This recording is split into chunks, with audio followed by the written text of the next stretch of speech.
Okay, hi everyone, I'm with Tai Strietman Hey guys. and we're looking at this new aquascape at Aquarium Gardens. This is an Aquascaper 600 and Tai is going to talk us through all of the beautiful plants in here.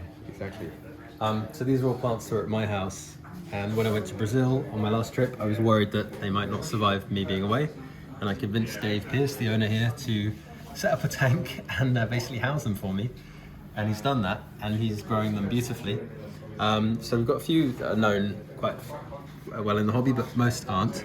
So one of my favourite plants is the Nymphaea Ariana lily. This is a creeping lily with a horizontal growth, so it puts out little runners, and eventually the idea is it will carpet all the substrate here. In the meantime, Dave is putting some Echinodorus tenuis just to fill that space, but he'll be This is the red variety, isn't it, from Danelay? Yep.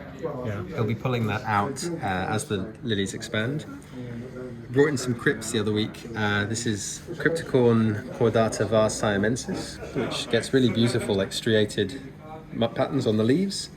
So that will eventually grow. There's some Crypticorn flamingo, pink flamingo in there. There's another crypt, which is Crypt Nuri, which is this big one. If you look at it from above, George, you'll Oh, this is the Rosen Maiden. Yeah, this guy, which came from, you can see it better here, look. Yes. Which was very kindly gifted by the team at Tropica. Yes. And then you can see a baby Nymphaea there, just growing little, just here. Oh, yeah. Funny. In the centre there is some Crypticorn Balenci red. Oh wow. So we'll see what that does. This one here. Yeah, it's all spiralis red. See how that grows. And growing around it is some Kabomba Palefornis, which is a Mexican species of Kabomba, goes kind of yellow to orange. Right behind that, going up, we've got this Diodia CF Kunzai, which is a plant from Brazil, which gets these lovely pink. Can you spell that? Diodia, so Diodia, CF Kunzai, Kuntzi. Gotcha, thank you. And so that gets lovely pink on the tops as it gets near the light. Yeah, beautiful. Right behind that to the left, you've got Retala Bangladesh, which is, I love looking at this one from above.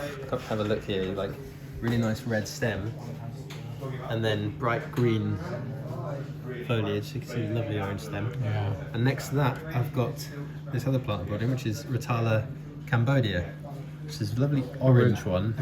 And if you look at it from the front, you'll see bright red stem, orange, delicate foliage. It's really pretty.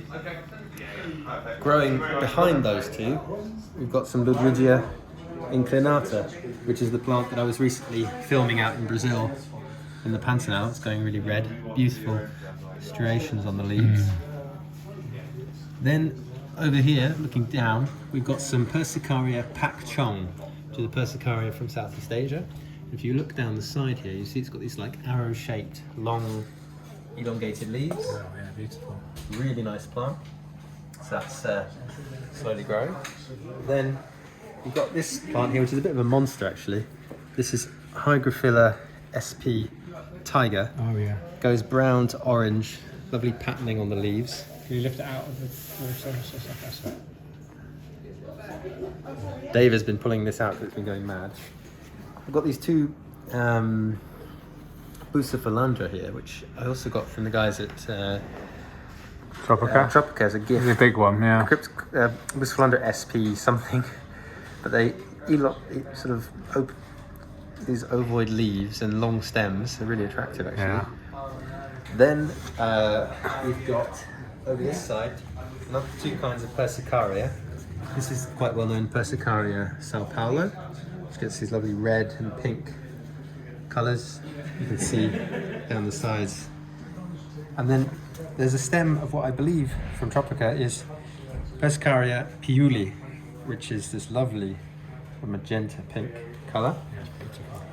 And we can go around the other side. I'll show you some other bits.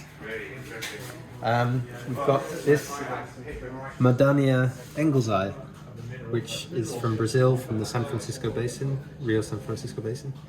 lovely reds on them. You can see it here. Crinkled leaves, these beautiful textures. And I think, in terms of plants for me, that might be... That's enough, Tai, I think. That's enough for anyone. There's about 20 species or so, is there? So this is growing out quite nicely now. And today, some sparkling gouramis are going in there. I don't know how long they've been floating in, so we might just let them float a bit longer. The idea is eventually to have 15 or 20 of them in here. They're brilliant little fish, engaging. They'll curl up really nicely. You go sort of exploring through the spaces here.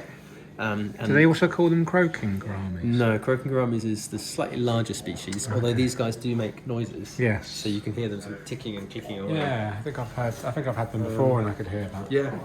So this is a tank full of slightly rarer, more unusual plants that I've had at home for a while. I'm hoping that the fact that they're in the shop and being cared for and grown beautifully by Dave and his team will mean that other people get excited about them and want to have a go at keeping them. Yeah. This could be the future of new generations of plants in the hobby. Well, it has been to an extent. Some cuttings have already been coming out of here and going to people who know the shop, and that's the idea. Spread them into spread the love of the aquarium plants. Yeah. Should we just have a quick look at this while it's looking fresh? Yeah, I'm going to take credit for this one as well. Yeah, I thought you because I because of the lilies. Because the lilies, the Macrantha lilies are all from me, but also I convinced Dave, not that you need much convincing, that this should be a lily-based aquascape. Yeah. And the fish choices are all mine as well. Yeah. Colombian. I think you're pretty much the consultant for fish around here. At the moment, yeah. Corridorus Julie. Yeah, I love these. Corridorus Midjuli, of course. Can be confused with the Triliniasis. Yeah. There's Hyphosabricon Swaglesai, the red phantom. Oh yeah. And then there's Hyphosabricon colombianus, the big Colombian tetras. There's a couple of them. Some really chunky ones. Yeah, I kept these in a jungle style. Yeah, I remember. That's how I fell in love with them, your jungle tech. Yeah.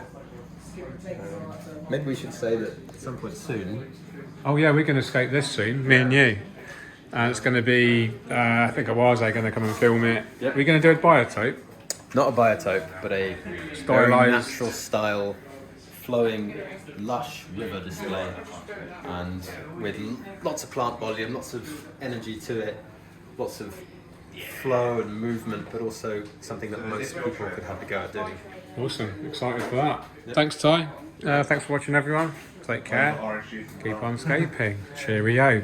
Just got to keep it going for another 14 seconds, then I can add an advert in there. Oh, really? Yeah. Isn't this a nice tank? It's a beautiful tank. Should we have a closer look at it? Let's have a look. I just can't wait for the lilies to carpet and fill. Check out the twin star. Oh, yeah, that's cool. Tell you what, those is looking amazing. Again, it's the fish choice that makes it. Yeah, that's not to do with the scape, is it? I mean, the scape is, you know. Scape's brilliant. I suggested it. They're everything. It's just like, either belong to me or it's have a go. But it's growing out beautifully. It's going to be really lush.